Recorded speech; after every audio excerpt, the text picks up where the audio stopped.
But thank you very much for joining us. We welcome everyone to the Chappaqua Library Foreign Policy Discussion Group.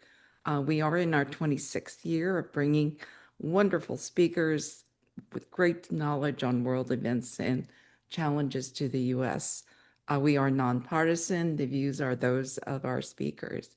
And I want to introduce you again to our team that plan our programs. They're wonderful. They get us all the great speakers. So thank you very much to the team. So our team, Tyler, just maybe raise your hand. Amy Friedman, Naomi Marrow, and Carolyn Resnick. And we are also pleased to welcome Professor Friedman's Pace University class on freedom of the world. So it's great to have students with us also, which is, I think, to our speaker, no great, you're used to being a professor with a class, so you're very used to this, but we're very excited to have students with us as well. Today's program, we're going to be looking at India. So India is the world's most populous country and the largest democracy. As such, it has aspirations to become far more consequential and a major world power. However, it is yet to make significant progress toward its aspiration, and as such finds itself in the precarious position of being caught in the tug and war of two major superpowers, one in its own backyard and the other one wanting to wanting to dominate the region, and the other trying to contain the dominance of the other. India has many challenges that have made it very difficult to succeed in these aspirations or toward these aspirations. And so we'll look at what some of those have been. And then also, how does India use the competition between the two superpowers to benefit itself, or will it remain sort of a middle power with limited ability to control its destiny? And then I guess another question I think that we're also wondering is, with the war in Iran going on, how has it impacted India? And has it impacted also India to the extent of how it sees that competition and its image or strategy toward the United States? So before I turn over to our speaker, who will be introduced by Amy Friedman, our speaker will speak for about 35 minutes. As we talked, we were saying he was trying to condense to what is probably a semester or maybe a year course on India into half an hour or so. So he will be running very quickly and very succinctly. So we'll all hang on to our hats and try and run with him. Then we'll have a Q&A session with our panelists first asking questions, and then please take that time then also to answer you, our viewers, questions into our chat. And we will be giving them to our speaker also. So we look forward to a very lively discussion. Also from your PACE students, Amy, we hope they will also join us. So thank you, and we look forward to hearing from you. Amy, I turn to you. Great. Thank you, June. And I think, June, you already laid out a couple of really interesting topics, and we'll see, Professor Hagerty, what your take on the collective strength of middle powers, the negotiations between Pakistan as an interlocutor with the US and Iran, all kinds of interesting questions. So I'm looking forward to a lively next hour. So it's our pleasure to welcome Professor Devin T. Hagerty. He's a professor of political science at the University of Maryland, Baltimore County, and a non-resident fellow at the Institute for the Study of Diplomacy at Georgetown University. His areas of study are international relations, national security policy, nuclear weapons and deterrence, and all things related to South Asian politics. He is the author of several important books, including Nuclear Weapons and Deterrent Stability in South Asia, The Consequences of Nuclear Proliferation, Lessons from South Asia, Fearful Symmetry, India, Pakistan Crises in the Shadow of Nuclear Weapons, as well as being an editor of the book South Asia in World Politics. Professor Hagerty was a longtime co-executive editor of the journal Asian Security and now serves on the editorial board. He earned his PhD from the University of Pennsylvania, and I count him as a colleague with whom I've worked closely for many years, and I'm looking forward to hearing from you today. Welcome, Devin. We're happy to have you. Thank you so much, Amy. And I want to thank all of you who are involved in this programming for the library. I think it's just phenomenal when civil society folks like you all are interested in international affairs and interested in learning more and diving deeper than perhaps is often the case in our sort of very frenetic social environment. I especially want to thank Amy for recruiting me for this talk, and she as she mentioned, we're longtime friends and former colleagues, and it was easy for me to say yes to her asking me if I wanted to speak with you all. I sent 2 articles to Amy, and I assume they've been circulated to the folks in the audience, including Amy's students. I don't have any doubt that not everyone read them through entirely, but I hope you had a chance to look at them, to at least skim them, and for some of you perhaps to read them carefully. The basic analytical tension in those articles, and I assigned these articles for my own South Asia class this semester. We're coming up on that week. So the basic analytical tension is whether or not India is on track to become a great power by the middle of this century, and whether it's pursuing the right strategy to get there. And I do want to maybe foreshadow a little bit with respect to what June was saying. I very much view India as still an aspiring great power, not a current great power. I think it's more of a middle power in international relations.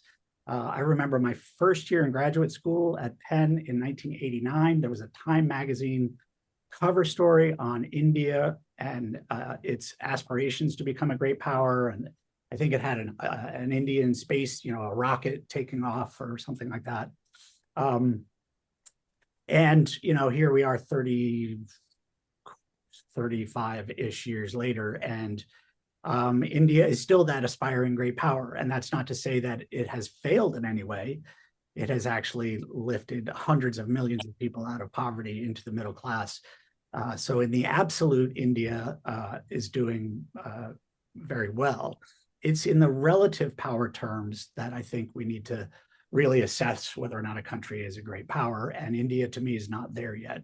I do agree with the argument that Ashley Tellis makes that it's not there. And I guess if I'm going to really be honest up front, I lean more toward his take on things than I do toward the 2 folks who critiqued his argument, but we can get into that.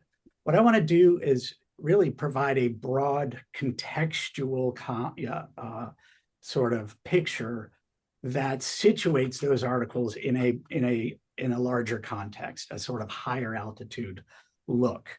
And I want to situate them mainly in India's foreign affairs, but also to a certain extent in India's domestic politics, because I think those things are very closely intertwined. I think sometimes we treat international relations as if it's a separate system entirely, but I think it's important to make sure that we understand that domestic politics and foreign affairs are integrated and have impacts on each other. And I hope to leave a fair amount of time for questions and comments and stuff like that at the end. So let me just jump in. So India's foreign policy orientation obviously is fairly straightforward. If you looked at these pieces, or even not, if you just keep up with the news, you're probably aware that India's sort of grand interest in foreign policy it says, is in bringing about a multipolar international system. India considers itself a rising great power. It considers its ultimate aspiration to have a seat at the high table of international politics, along with the United States, with China. Some people might include Russia, Japan, Germany, others who are of a more integrationist bent would include Europe, as I put in quotation marks because as a realist in international affairs, I prefer to look at the state strategies of the countries within the European Union and the European community rather than look at Europe as an actor, especially when it comes to security affairs. It's much more of an actor in political economy, but I look at them, the national states, as the primary actors. Secondly, for India, it continues to cherish its strategic autonomy. It has many friends in international affairs. It would love to be friends with every country in the world, but it has no ironclad alliances in international relations.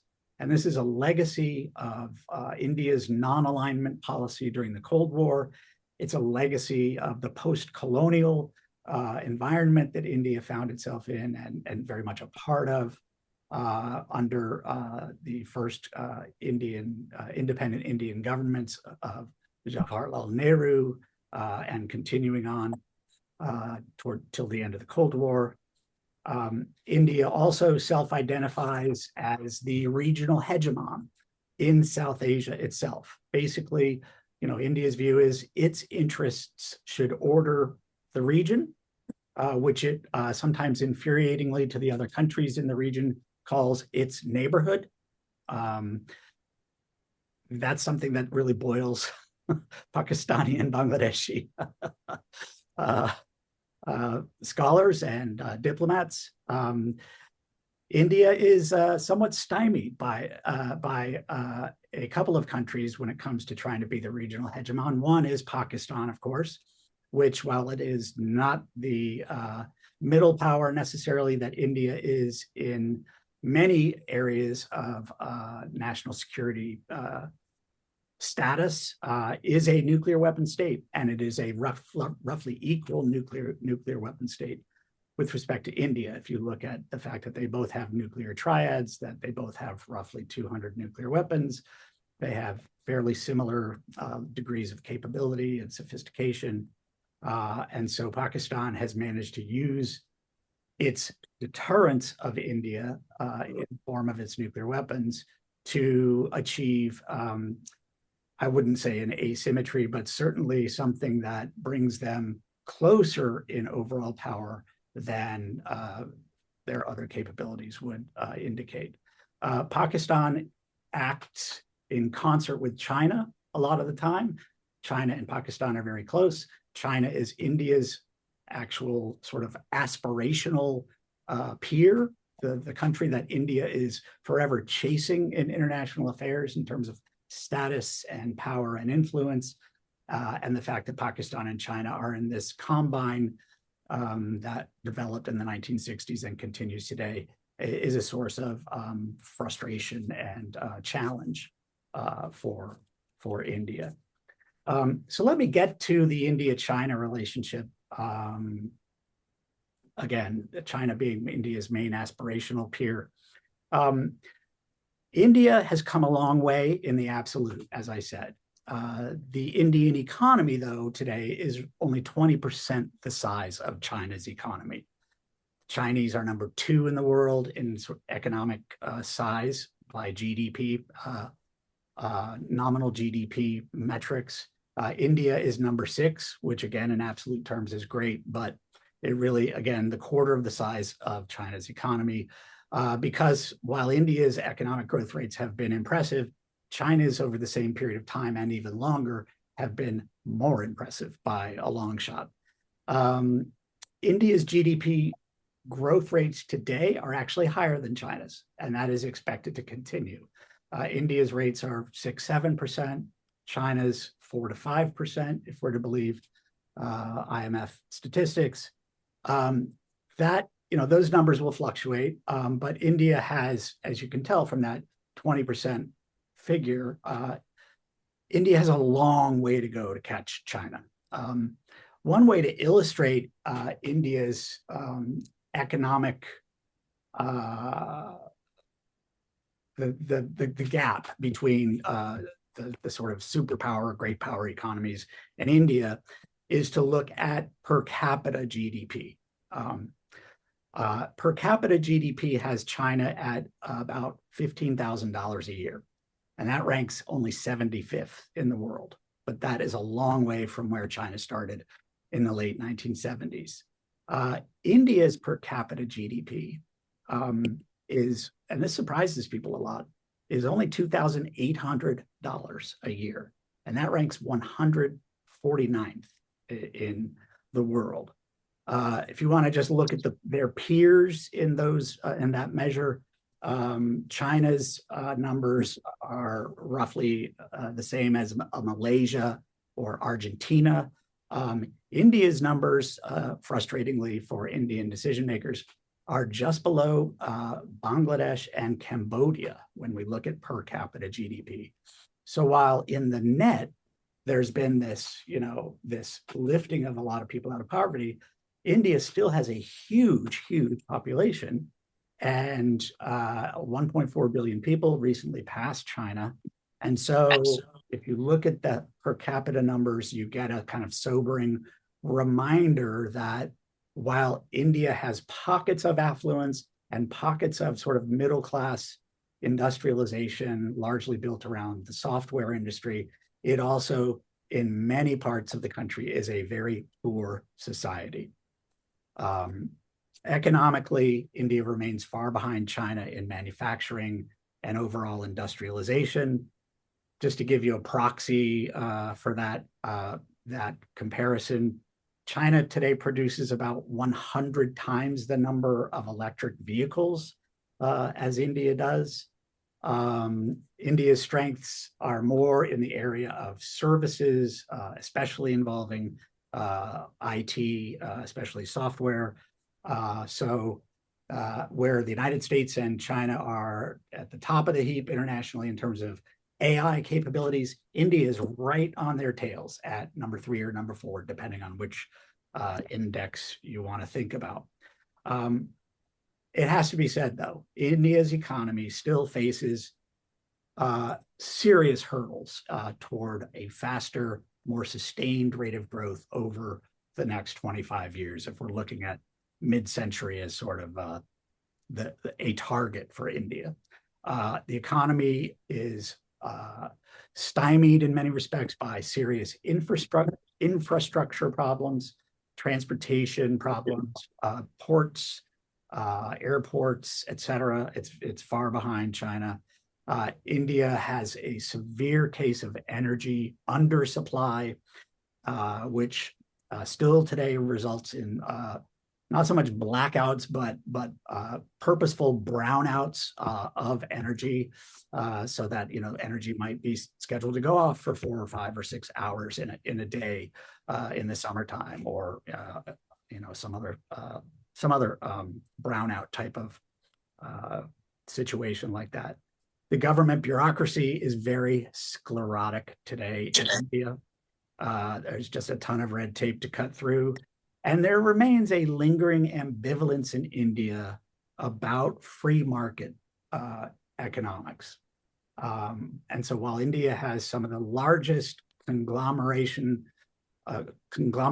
of firms in the international economy, there is a suspicion of capitalism and many sort of legacies of the central planning economy that kept India's economy growing at a very low 2 to 3% up until the 1990s. All things considered, and we can definitely talk about this, I'm very open to different points of view, but it does seem, as Ashley Tellis pointed out in let's just call it article number 1, it does seem that on current trajectories and forecasts, India is highly unlikely to catch up with China in terms of the overall size of its economy. by mid-century. And that mid-century period is going to be interesting for both countries. It will be the 100th anniversary of India's independence in 1947. It'll also be the 100th anniversary of China's takeover by the Communist Party, likely to be tons of celebrations and power projecting and all of that then. And you can bet both countries are eyeing that late 40s, 2050 time as extremely important for national goals. Let me just get into military spending. I didn't want to get into, discussions of armaments and things like that specifically. I use a proxy here too. And the main proxy that I've used is military spending, because that indicate where a country sees itself, it's how it sees its needs, and where it sort of ranks in terms of the robustness of its overall military. India's military spending is roughly 31% of China's. China is number 2 in the world after the United States. China's armed forces are substantially superior to India's across the whole conventional or nuclear terms. India is ranked, 8th or 9th, depending on whether you use a certain metric or another metric, sometimes 7th, but it is very far down the scale as represented by that, 30% of China's military spending. That said, India is a nuclear power and a significant nuclear power with about 200 nuclear weapons. China just recently crossed an estimate of 600 nuclear weapons and seems well on its way to over 1,000 by 2030. So China is hitting the gas faster than India, but India does have a powerful nuclear deterrent to outright Chinese aggression. The Chinese would be, I think, very unwise, and I know they acknowledge this, to attack India in some direct way, although there is border skirmishing a lot up in the disputed territories of the high Himalayas. So India has a safe posture with its nuclear weapons, a safer posture. That's their sort of ultimate insurance policy. But overall, they still lag the Chinese significantly. I'm going to shoot for 10:35, so I'm going to go 5 minutes over. But I looked also, I think this is really important and not really talked about a lot in foreign policy discussions.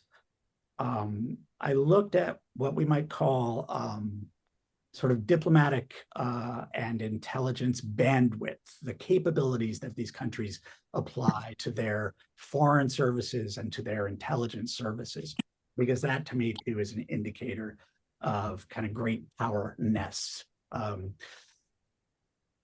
Remarkably, for a country its size, India has fewer than 1,000 foreign service officers active in its foreign service. That is a number that astonished me. I knew it was low 5-6 years ago. The last time I dug it out, I had assumed it would have increased significantly since then.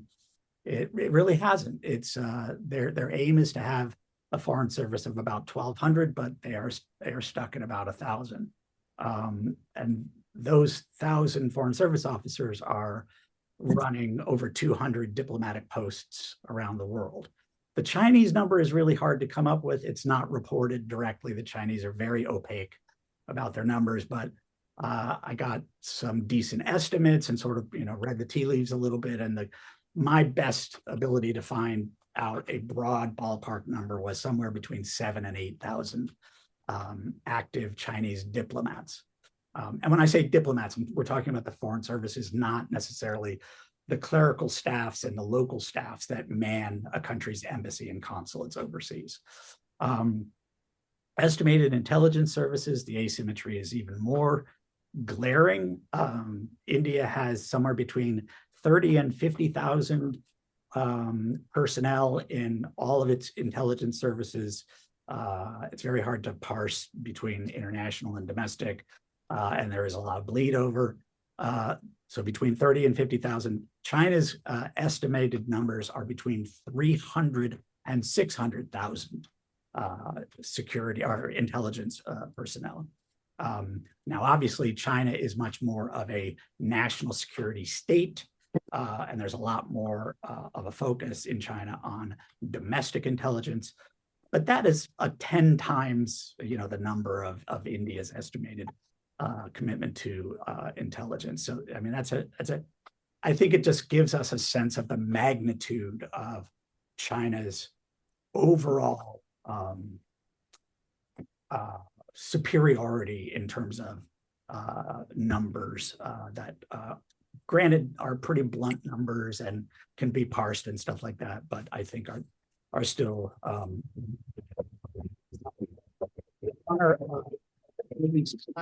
I wanted to make sure that I talked about issues of democracy and freedom in India. And I want to preface that by saying that India for a long time got, I think it's safe to say, a degree of influence internationally that actually went far beyond its material capabilities, because India, as one of the few sustainably successful democracies in the world, with 18 free elections in a row since 1947, and all of the other trappings of the Indian democracy under what was called the Nehruvian consensus. This is Prime Minister Nehru's idea of India being a secular, socialist, democratic state. That gave India soft power beyond its material power influence. And it gave India a lot of influence within the United Nations system and around the world, especially in the global South. That Nehruvian consensus is gone today. India is a two-party democracy today. The Congress Party that Nehru headed for many years is still one of those two parties in the system, but it is much the weaker party in the system. The other main political party, I'm sure you know, is the Bharatiya Janata Party, or BJP, which means Indian People's Party. That is headed by Narendra Modi.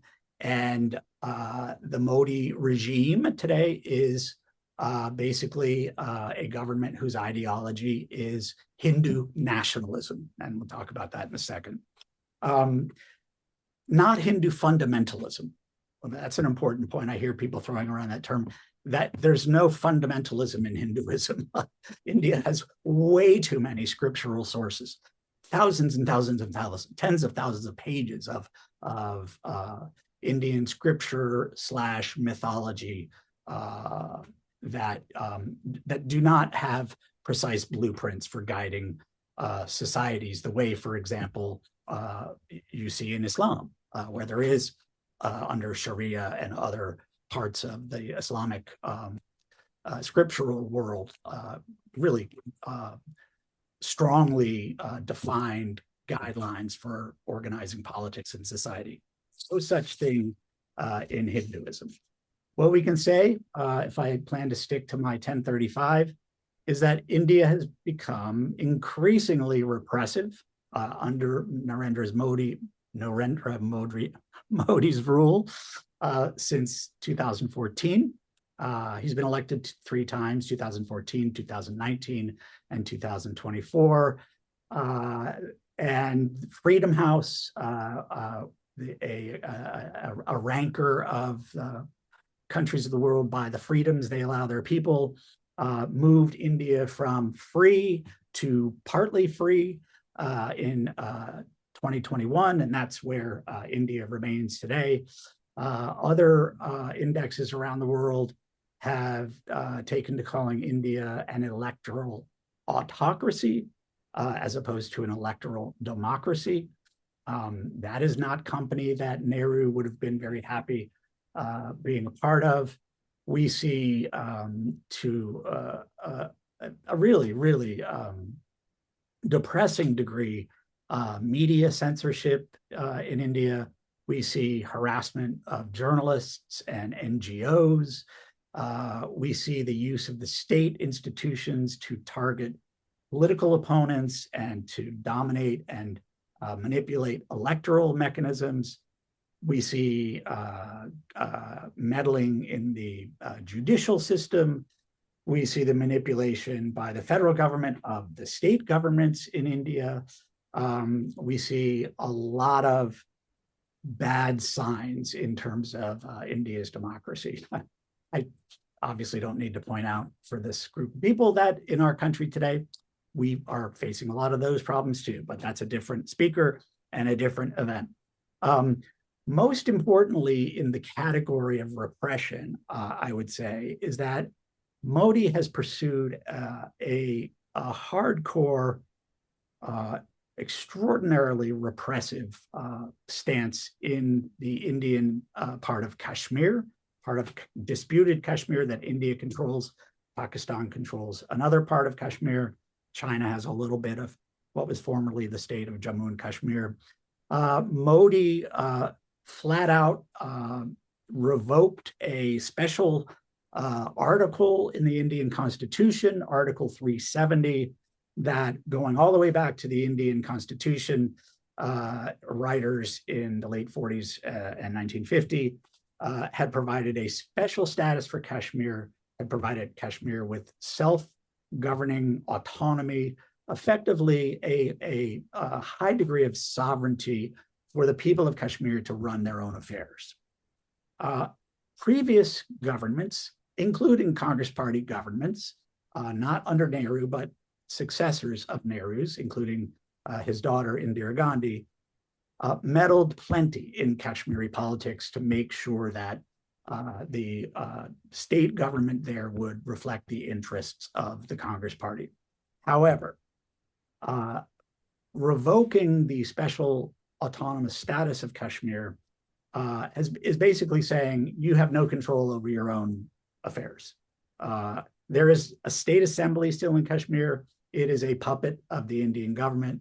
Federal government decides who gets into the assembly, who doesn't get into the assembly. And it is a very frustrating situation for the people of Kashmir, who of course have been between India and Pakistan in this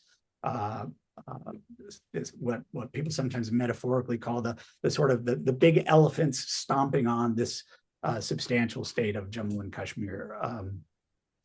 New Delhi today continues to deploy about 500,000 security personnel in Kashmir.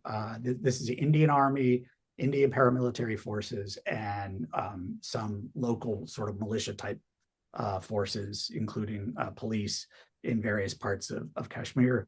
500,000 security personnel in a state of 14 million people. So that would give you a sense of the repression that's going on in Kashmir, the lockdown, in fact, that Indian Kashmir is undergoing. And I would circle back again and bring that to international affairs and just reiterate the point that India achieved a lot of international influence through the soft power of its democracy, and used to be, very, I would say, glowingly compared to communist China in terms of political freedoms and civil rights and human rights, etc. Those days of India getting a lot of soft power oomph from those policies have gone. India is sort of seen as yet another country that's part of this global wave of autocratization, I guess, is the clumsy but perhaps best way to put it in its most generic. So that's my sprint.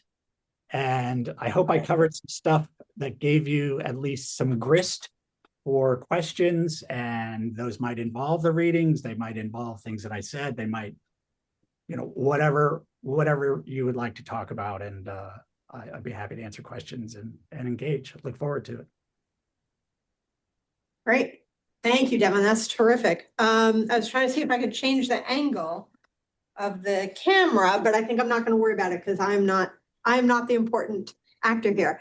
I think there are some questions from the students, and I also have some questions, but Jay, why don't we start with yours? So after hearing your brief discussion about the repressive current political authority in India, what do you believe are some democratic mechanisms or institutions that can be implemented in order to strengthen India's democracy or perception of their democracy? That's a great question. Your name again is it Jay? Yeah. Jay, Jacob, whatever you prefer, whatever's easier to remember. Okay, thanks. That's a great question. I would say there's no new mechanisms. The mechanisms are there, and this is kind of part of the autocratic wave. I think that lots of times it's not people coming in and being so ham-handed that they take institutions down, but they rework them, let's just say, in their own interests.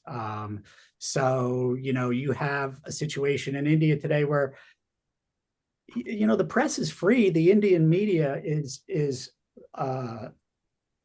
voluminous. I mean, so many newspapers in multiple languages, the same hyper polarization and shouting on television as we have in the United States and everything. There's media everywhere, and it seems free. But at crunch time, the government, as happens in Russia or Iran or other countries we could name who are part of the autocratic space, there is a targeting, a censorship, or harassment of journalists that over time, when it happens, becomes self-regulating. In other words, the journalists know what they can get away with, and therefore, why end up in jail when you can tweak your stuff to keep the existing government happy? That is, that's how you move away from a free press. And that's where India is today. So that, and I could, I could talk about the parliament, I could talk about the courts, I could talk about civil society. There's similar, it's just not the same place it was under the Congress Party. And the Congress Party had plenty of warts, but Modi has really, like Trump in the United States, really pushed Indian executive power to its, whatever borders it can push to. That's what I would say. And so and I make it sound easy, like use the institutions the way they were created. That obviously is not easy. It requires a lot of courage on the part of a lot of people, when sometimes the natural tendency is just to kind of lie low and not find yourself in difficult straits. Thank you. You're welcome. Can I ask two questions regarding India and Pakistan's relation? Yeah. So one question is, I wondered if you had a sense in India what the response is to Pakistan's role as mediator between the US and Iran. I have to think, given India's great power aspirations, that both the problems that the war is causing internally in India, right, that's a real, bugaboo for them just by itself, but then to watch Pakistan play the role of mediator has to be sending, kind of like spasms of annoyance, I would think, through the highest echelons of the JP. And maybe the second, maybe shorter question is, has there been much reaction in Pakistan to the increased repression in Kashmir? That usually those can be trigger points for a kind of blow up between India and Pakistan, but yet we haven't seen it escalate into a cross-border conflict. So those are my two questions. Yeah, great questions. Let me start with the second one. The titles of my books were read, and I was like, gosh, people must think I work on the same thing all the time, and I just generate book after book. And in a way, that's the case because India and Pakistan have regularly provided me with case material in the form of crises over Kashmir, as you know, Amy. And so I've written on every India-Pakistan crisis between 1984 and I haven't written on the latest one, which was last year, but up through my 2020 book on the 2019 crisis. And I have never intended to spend my entire research career just about writing on India-Pakistan crises. I have occasionally branched out, but I always come back because I have such a vested research program in that I have a lot to say, I think, and I hope a lot to add about, how these crises keep happening, what is changing, what's not changing. I would never be surprised to wake up in the morning and pick up my New York Times and hear that Pakistan had sponsored yet another terrorist attack in Indian Kashmir or in India proper, and that we were, starting out on another crisis. These things happen every 3, 4, 5 years, going back to again to the late 1980s. There's a situation now where, Modi was like, forget it. We're not going to play this autonomy thing anymore. We're not going to play games. We're essentially putting Kashmir on a lockdown. That lockdown, with that number of 500,000 people in uniform, is doing a better job of sealing off the border areas. India's also spent a lot of money building electric fencing along the line of control between India and Pakistan. That is really expensive, but really hard to get through. The security services are on people who might be, internally in Indian Kashmir, plotting with sponsors across the border to carry out mass casualty attacks. They're taking no prisoners. Well, actually, they're taking a lot of prisoners. They are, it's the usual game, but it's uber repression, lots of imprisonments, very little judicial process. Human rights groups talking about torture and all kinds of things, and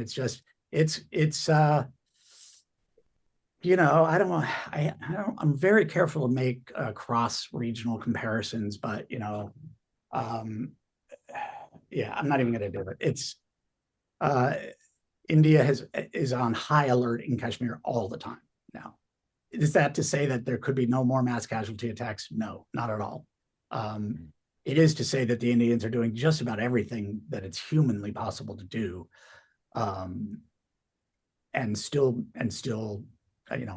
have some whiff of legitimacy in Kashmir. Your first question, I think, is really interesting. And there's a broader context. First of all, yes, the Indians are in a tizzy about Pakistan getting all this attention. And we see all these pictures from Islamabad, how they're brokering the talks between the US and Iran. You don't hear anything about India. When you hear about India in respect of the Iran situation, you hear about India's desperate need for oil, and how they're really suffering. And again, I talked about the energy deficit. India is really struggling. Prices are really high. It's a hard, when your per capita GDP is $2,800 a year, that bites really hard. And the other aspect to this, though, is that India really has played Trump pretty badly, honestly. Not that that's an easy task, but Pakistanis have played him like a violin. So India and Pakistan had this crisis last year where they actually got into a bit of a shooting war, and aircraft engagements and stuff like that, or missile exchanges. Trump claimed that he solved the crisis, and India and Pakistan reacted in two very different ways. India said, Trump, he's our friend, he helped solve the crisis, he deserves a Nobel Peace Prize. India, under Modi, said, Trump didn't do anything. What are you talking about? It was us. We put down that crisis, because India doesn't want to be seen as an equal to Pakistan and in need of a broker, an honest broker from outside the region to impose stability on the region. Again, this is India's backyard, as they talk about. It's, they want to be the hegemon. They want to be the ballast under the order in the region. So Trump took all of that very, very personally. He put Modi on ice. The relationship had been decent before that, but there were a lot of tariff issues and stuff like that. But Modi was frozen out, and Modi refused to back off and apologize. He's a very proud Indian nationalist. And the India relationship has kind of been on the back burner, while the Pakistan relationship has just improved and improved and improved. And Trump, Pakistan is a quote unquote hybrid democracy. There is a civilian prime minister, but the army really runs the show, especially on sensitive issues like Kashmir. And Trump really loves the army chief, Asif Munir, and he calls him my favorite field marshal, and he has him to DC all the time. And Asif Munir has been, shuttling off to Tehran to talk with the revolutionary regime there. And, Pakistan is back in the US's good graces like they were during the Cold War. And I mean, I think the Pakistanis think, looping back to the second question, is, well, one thing that could really screw up our newfound, honeymoon with the United States is, to have some kind of obviously Pakistani abetted attack on India or Indian Kashmir. That could really derail the good graces we have found with the U.S. And then that also extends to things like IMF funding and just all kinds of things like that. I hope that got to both of your questions. Yeah, that was great. Tyler? Yeah, a quick question, Devin. Looking north to China, obviously the tone of relations between Delhi and Beijing has improved notably. I guess it was 4 or 5 years ago, after the skirmish in the Aksai Chin in the north.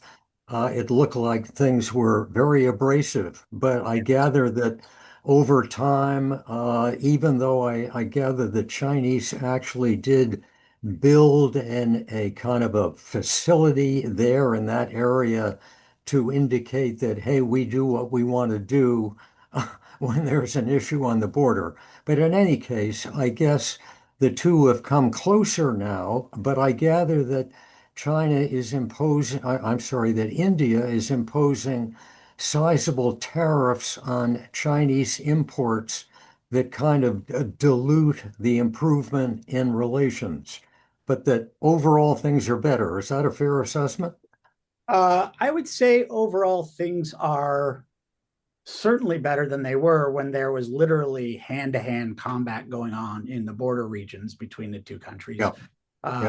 For folks who don't know, I know Tyler knows this, but for folks who don't know, between the Aksai Chin region in the west and what used to be called NIFA, or Northeast Frontier Area, now mainly part of Indian Assam, the two countries dispute the sovereignty, or both claim sovereignty over about 50,000 square miles of territory. We are talking a lot of territory. And that was a source of frustration going back to before the 62 war. It was the main cause of the 62 war.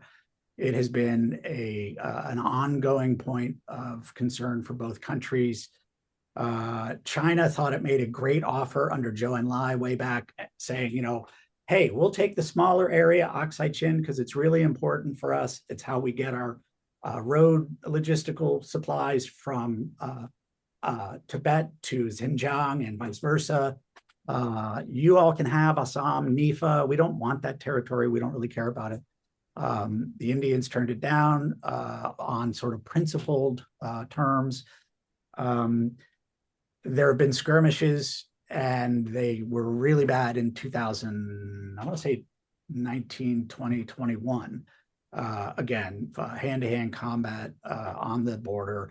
And then a lot of what always happens after that calms down, Tyler, is you have this kind of almost this sort of each country trying to push its claims almost, behind the other countries forces. It's like, if we put our flag just on the other side of your flag, we have gained that territory. And this is a back and forth chess match, which I'm smiling about, but it's not funny if you're up there. Yeah. And it has calmed down. It is, I would say, quiet now, but it's also quiet with substantially increased numbers of forces permanently on those border areas. And as you know, some of that territory is very forbidding in the winter. And so you've got some really rough conditions. You have now kind of permanent border forces, always, with the binoculars out and always, reading the satellite intel and trying to interpret what the other side's positions are, what the other side is doing, what the other side is planning on doing. So it's another one of those situations where, even though it's quote unquote quiet today, I wouldn't be surprised, to see news reports that it had flared up again. In terms of the overall relationship, I think you're right. It is actually pretty good. India is really still pretty tariff happy. And, I don't think there's any heroes in these tariff wars that are going on, whether it's between India and China or the US and India and the US and China. I just think we're in a kind of a sort of, in one sense, a regression from globalization. But India has a huge trade imbalance with China. The fact is, India wants a lot more Chinese goods than China wants Indian goods, and therefore, what must seem like the easiest solution is for the Indians to slap on tariffs, but that doesn't really, it doesn't fix things. I think there's more.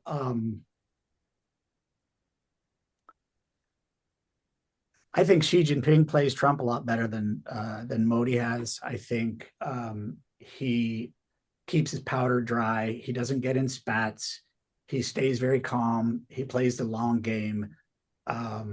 He, I think, really knows how to deal with Trump. You don't take any grief from him. When they go hard, you go a little bit harder or just as hard. But you don't instigate. You don't try to intimidate or anything like that. It is the case, though, that I often, I guess, as a realist, tend to run down these sort of strategic partnerships that we see a lot of around the world, whether it's the BRICS countries or the Shanghai Cooperation Organization or the this or the that. They do have a very sort of, they have a very talky reputation. Like, what do they actually do? What actions do they take? It's hard to tell, but they have a lot of meetings and they talk a lot about stuff, and they're all about quote unquote multipolarity. Although if you think China wants multipolarity instead of bipolarity and then unipolarity, I have big differences with that. But those are venues in which Modi and Xi end up meeting, probably 7-8 times a year. In those sessions. And in those sessions, they make a point to get along really well. So, China's willing to play India's multipolarity game. And, China talks the multipolarity game too, because they're smart enough not to say, we actually aspire to, bipolarity with the United States or global hegemony.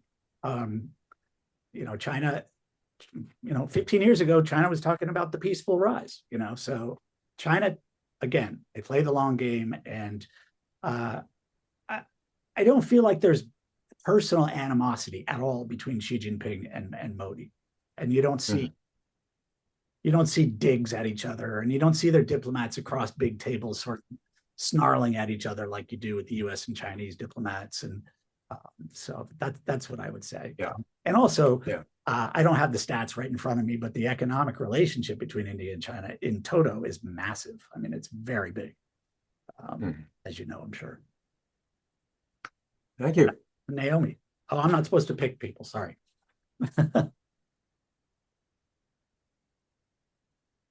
I can Naomi, hear you. I think you're muted. Okay, I like your pick. And nuclear. They both, India and Pakistan, both have nuclear. What, how stable are their nuclear, um, their nuclear armament, their control over them? What might force them into the use, could they be forced into the use of nuclear weaponry? Let me start at the end. I have to say, I have a counter conventional wisdom view. I have a heterodox view of this issue of nuclear stability in South Asia. Deterrence can fail. There's no question about it. I mean, deterrence is not. It's not perfect. It's simply human beings dealing with very sophisticated weapons and command and control and reconnaissance and intelligence systems and all that stuff. I have talked about in my 2020 book, a kind of plausible scenario where India and Pakistan escalate from some sort of Pakistani-sponsored terrorist attack, first to the use of conventional forces, and then potentially to a situation where Pakistan might be losing a conventional war and would decide that it is going to deploy its tactical nuclear weapons against Indian forces. That to me I don't think that's likely. I think it's very unlikely, but I don't think it's impossible. Certainly not outside the realm of imagination. And other scholars of this issue, I think, could give you many more scenarios, most of which I just think are highly implausible. So that, deterrence is I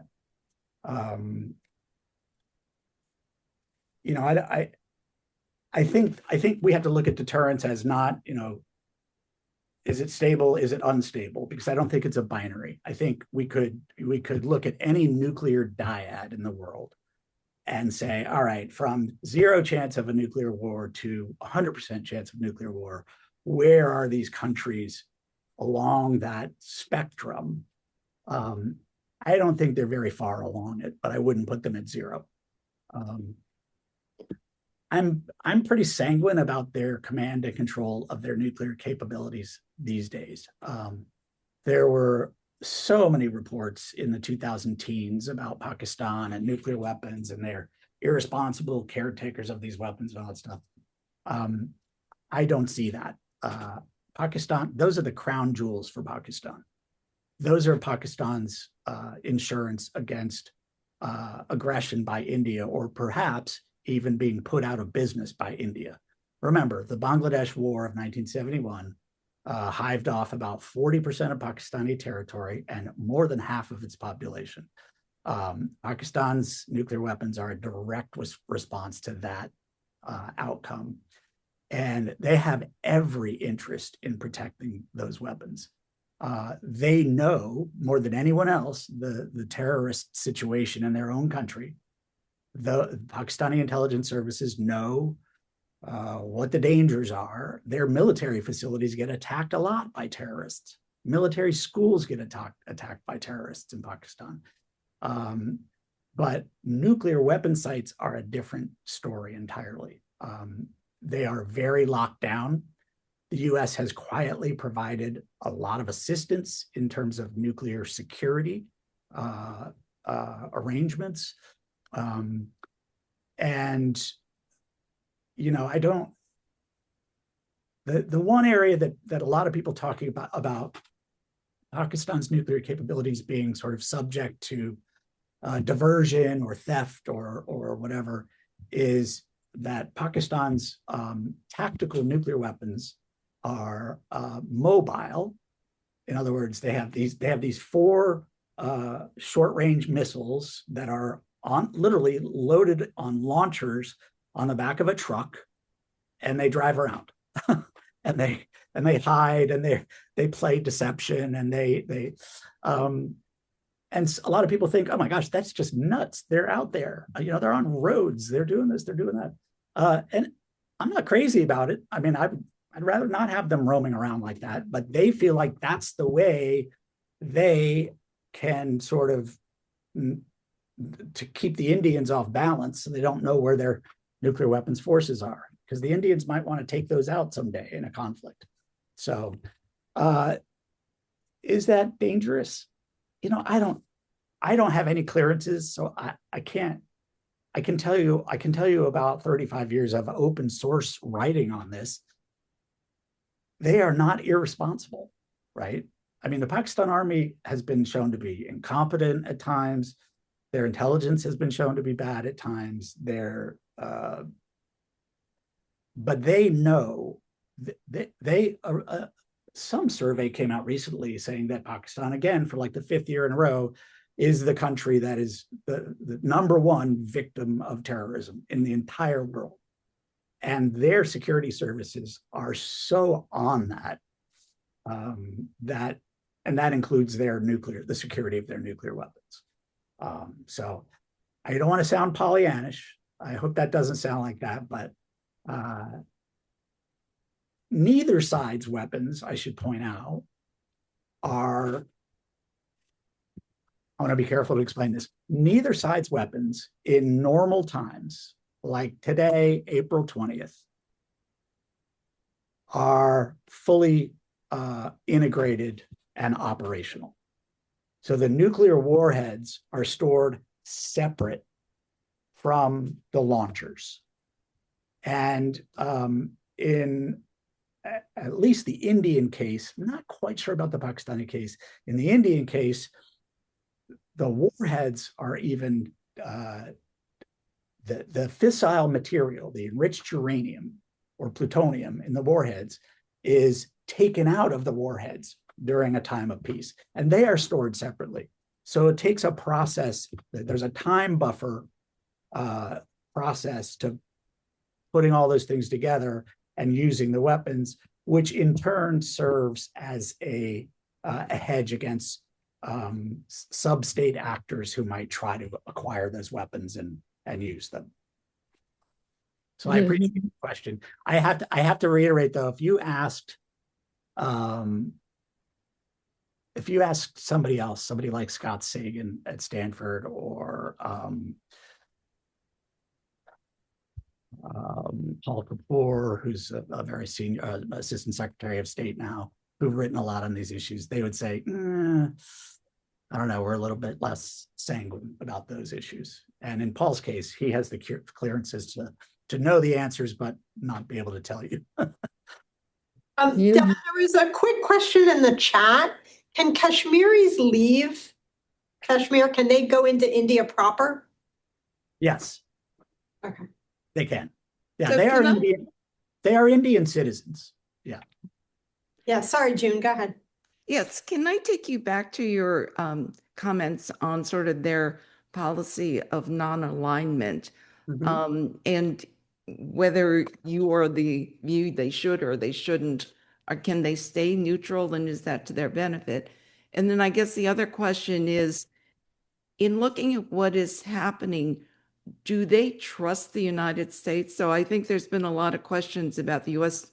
negotiating, and then during the process of negotiation, they, take action, or that, the various Middle East countries, Arab countries, thought that the U.S. was providing some sort of protection to them, and in fact, they haven't. And also that the U.S. has been moving troops to the Middle East away from Asia. So I think a question that many of the countries in Asia, Southeast Asia, are wondering about the commitment of the United States to that region.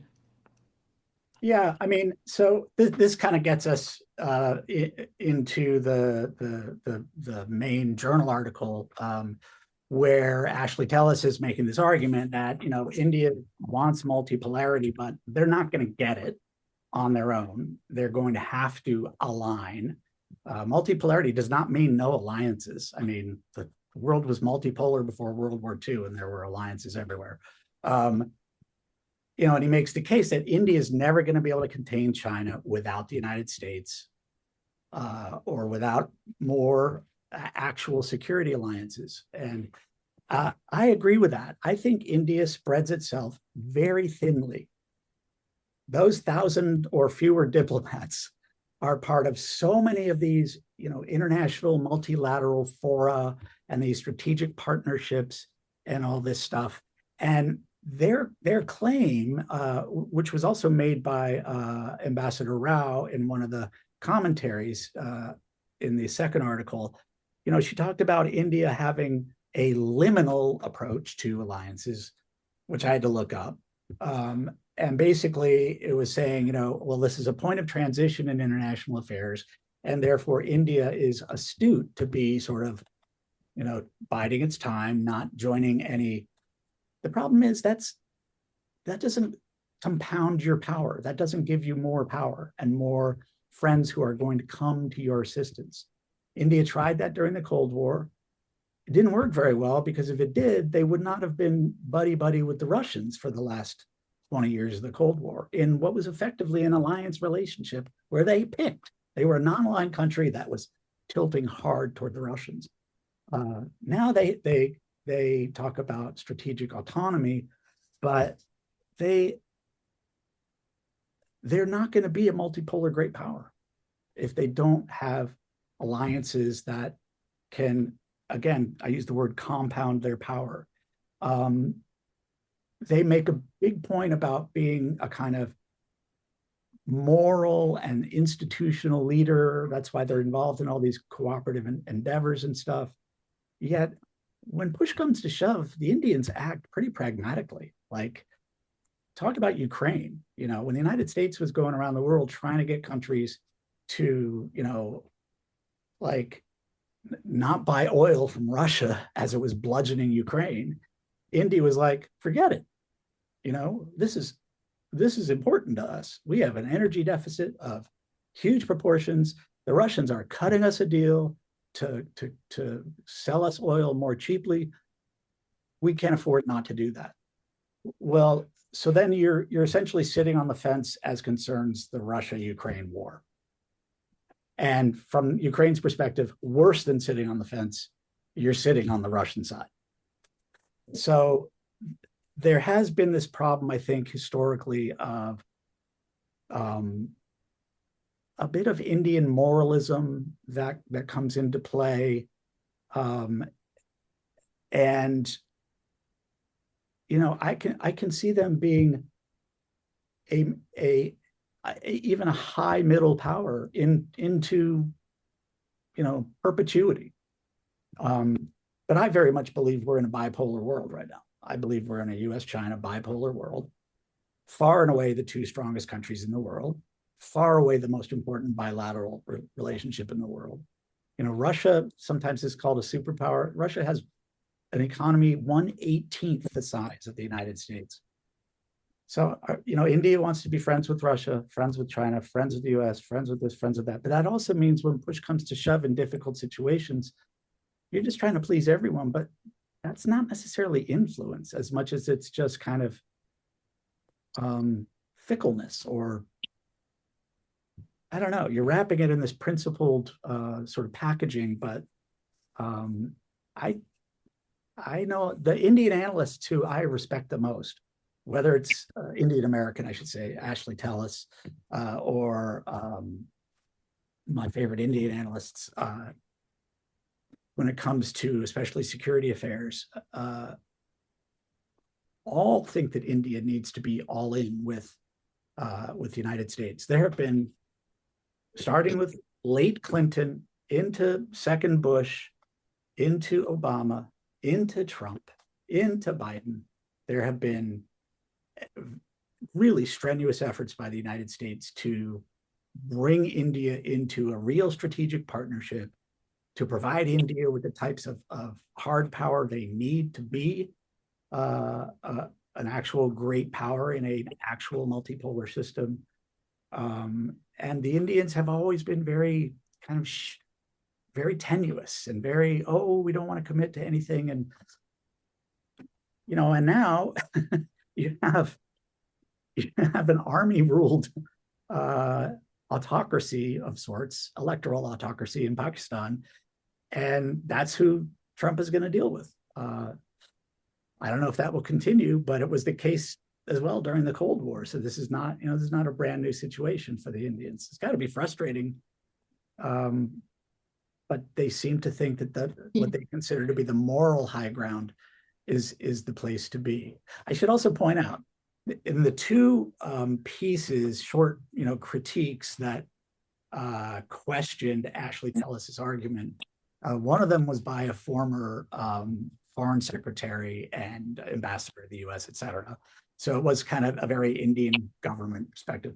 The other one was by the son of the current foreign secretary, who is very much a part of Modi's government and the whole multipolarity ideology in India. And so I don't know, I was not at all surprised to see them effectively defending the foreign ministry and its views. Can I have one quick question? Not a question, Sure. because you answered my question, which was about alliances, right? Yeah. But you made a nice, interesting point in one of your articles about how just as the original Constitution under Nehru had promised the integrity of different ethnic groups and languages and traditions and customs within Egypt and within India, which is now deteriorating, right? That also they came out of 1940s with a fear of alliances and determination absolutely not to, which I think seems to be parallel with what's going on in Europe with the end of the liberal era, the liberal world. Yeah, no, I agree with you. I mean, India was very anti-alliances, said early on that it didn't want to join the West or the East because we just got out of, being ruled by the British. Why do we want to be back in, somebody's, under somebody's thumb? But what really got them and what sealed what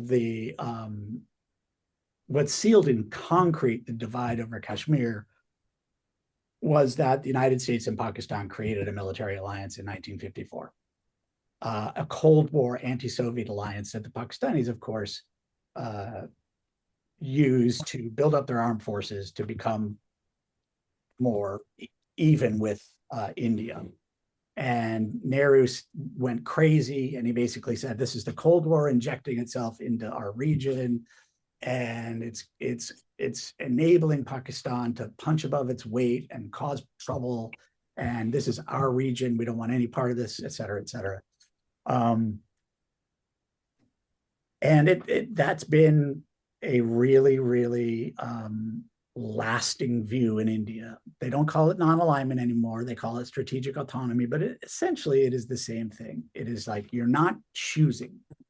The problem is when you're not choosing, when times get tough, you can really learn that maybe we needed some really, really good friends rather than a bunch of acquaintances, just to make a rough metaphor in international relations. I don't see how they get to where they want to be as independent as they are, and with an economy with a per capita GDP that's lower than Bangladesh's. I don't understand how that happens. Thank you. Thank you, Carolyn. I think we are reaching the limits of our time. So you think the Quad is dead, Devin? You think this is a No, I don't think it's save dead. India. I don't think it's dead. I think that would be too strong. I do think that in terms of joint exercises and consultations between senior maritime leaderships and interoperability, things like that, I think the Quad is a good thing to have. Because look, Australia is going to be involved, Japan's going to be involved with the United States if it all hits the fan with respect to China.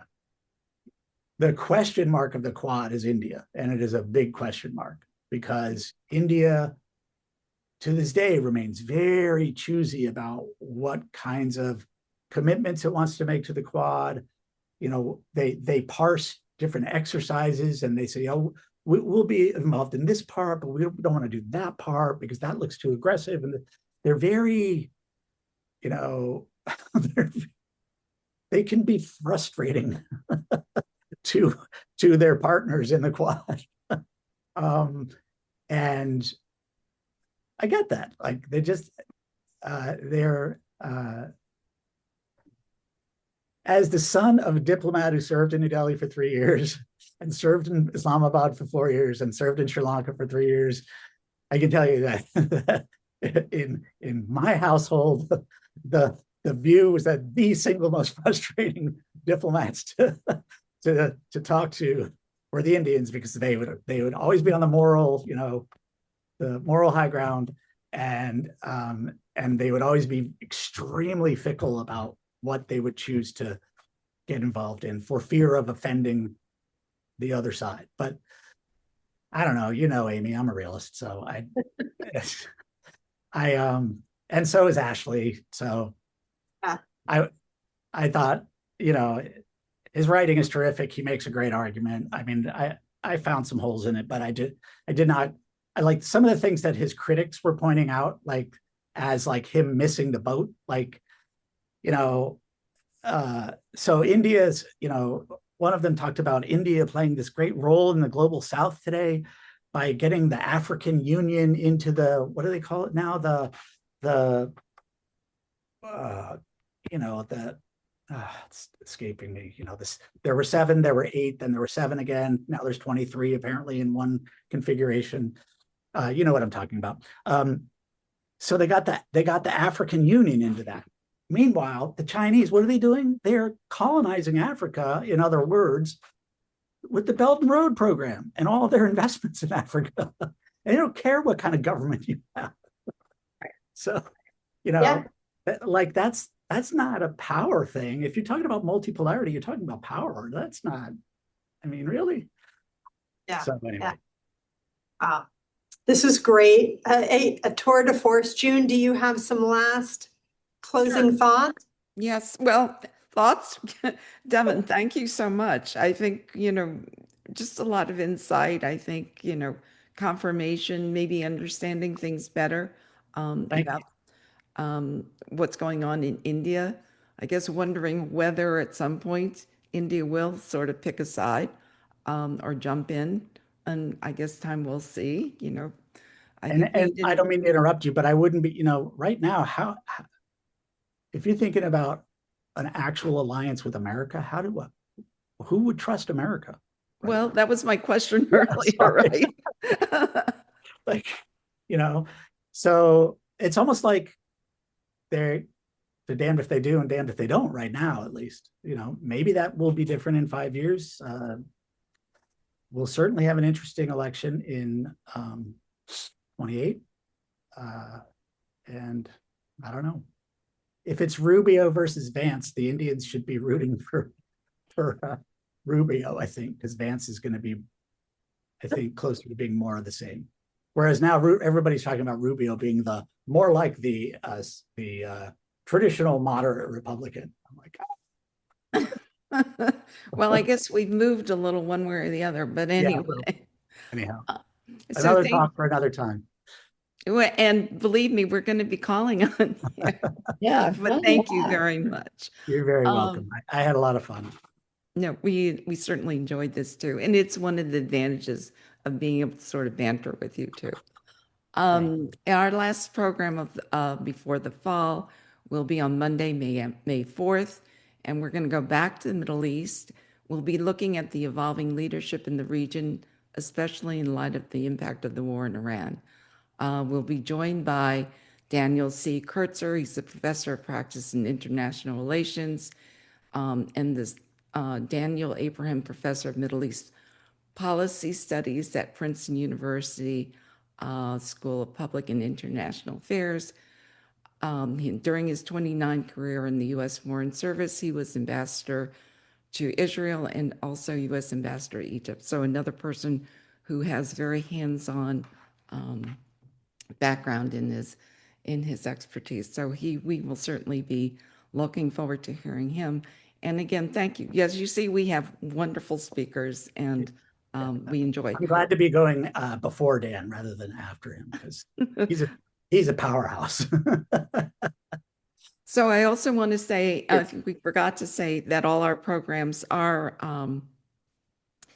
being archived in the Chappaqua Library, and you gave such wonderful facts. I think it's always good to go back and listen, and we do pick up also a number of people, who then will pick up at their leisure when they get to hear our talks. And so we appreciate your joining us, and thank you, and another time. Okay, great. Thank you. It's Okay. my pleasure. Thank you. Thanks, Thank you so Devin. much. Thank you. Thank you, Devin. Thank you. Thank you, June. Take care. Bye-bye.